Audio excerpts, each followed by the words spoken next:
اہل ایمان کا یہ شیوہ ہے کہ وہ اپنے رب سے شدید محبت کرتے ہیں۔ قرآن حکیم میں اللہ تعالیٰ نے فرمایا ہے کہ والذین آمنوا اشد حبا للہ، فرمایا وہ لوگ جو ایمان لائے وہ اپنے رب سے شدید محبت کرتے ہیں۔ وہ جب اپنے رب کی نعمتوں کو یاد کرتے ہیں، جب وہ اپنے مالک کے احسانات کا تصور کرتے ہیں، جب وہ اپنے رب کے بے پایا کرم کی طرف دیکھتے ہیں تو اپنے مالک سے شدید محبت کرتے ہیں، اور جب وہ اپنے مالک سے اس قدر زیادہ بڑھ کے محبت کرتے ہیں تو پھر وہ ان سب تقاضوں کو پورا کرنا چاہتے ہیں، ان سب چیزوں کی طرف بڑھنا چاہتے ہیں جو انہیں اللہ تبارک و تعالیٰ کی محبت کی طرف لے کر کے جاتی ہیں۔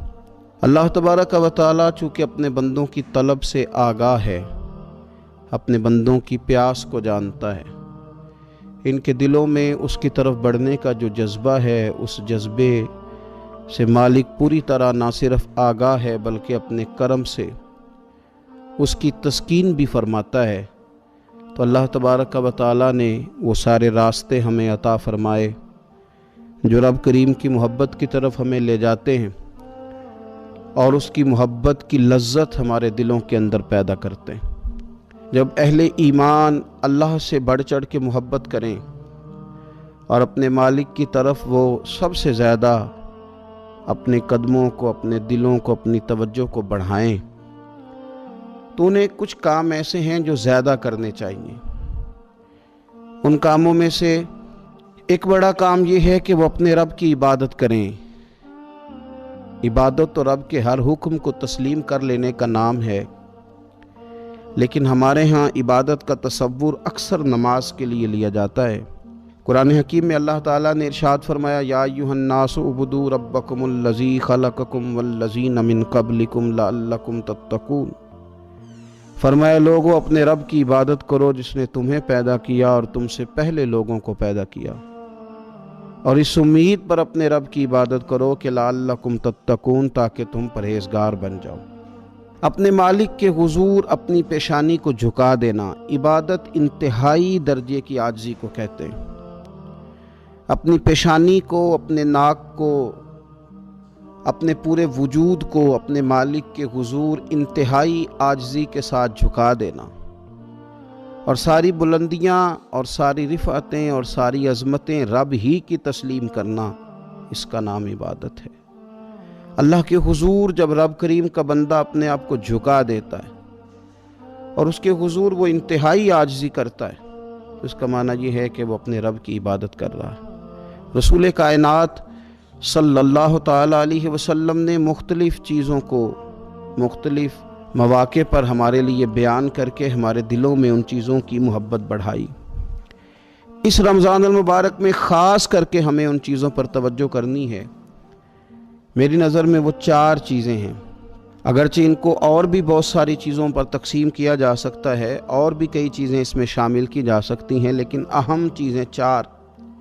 ایک تو نماز کا پڑھنا، نوافل کا پڑھنا، رات کو قیام کرنا، سحری کے لیے تو اٹھنا ہی ہے، تو اٹھتے وقت تہجد کی نماز کو اہمیت دینا، نماز تراویح کو ذرا شوق کے ساتھ ادا کرنا، نفل کا قیام کرنا، عبادت کے لیے اپنے آپ کو تیار کرنا، اور دوسرے نمبر پر قرآن حکیم کی تلاوت کو ذوق شوق کے ساتھ کرنا، اپنا محبت کا، پیار کا رشتہ قرآن پاک کے ساتھ مضبوط کرنا، اور تیسرا کثرت کے ساتھ استغفار پڑھنا، اپنے مالک سے اپنے گناہوں کی معافی مانگنا، آئندہ گناہ نہ کرنے کا عہد کرنا، اور چوتھا دعائیں مانگنا۔ یہ 4 چیزیں اگر تھوڑی توجہ کے ساتھ اس ماہ مقدس میں روزانہ کے معاملات میں شامل کر لی جائیں، نماز، تلاوت قرآن مجید، استغفار اور دعا۔ آپ دیکھیے کہ نبی کریم صلی اللہ تعالیٰ علیہ وآلہ وسلم نماز کے اندر محو رہنے کو پسند کرتے تھے۔ حضور نماز کے اندر شامل رہنے کو اور نماز کو بار بار ادا کرنے کو پسند کرتے تھے۔ ہر موقع پر حضور نماز ادا فرماتے، ہر موقع پر۔ سورج گرہن ہے تو نماز ہو رہی ہے، چاند گرہن ہے تو نماز ہو رہی ہے، بارش نہیں ہوتی تو کریم محبوب علیہ السلام نماز ادا کر رہے ہیں، بارشیں کثرت سے ہونے لگیں، طوفان اور آندیاں آنے لگیں تو حضور نماز ادا فرما رہے ہیں۔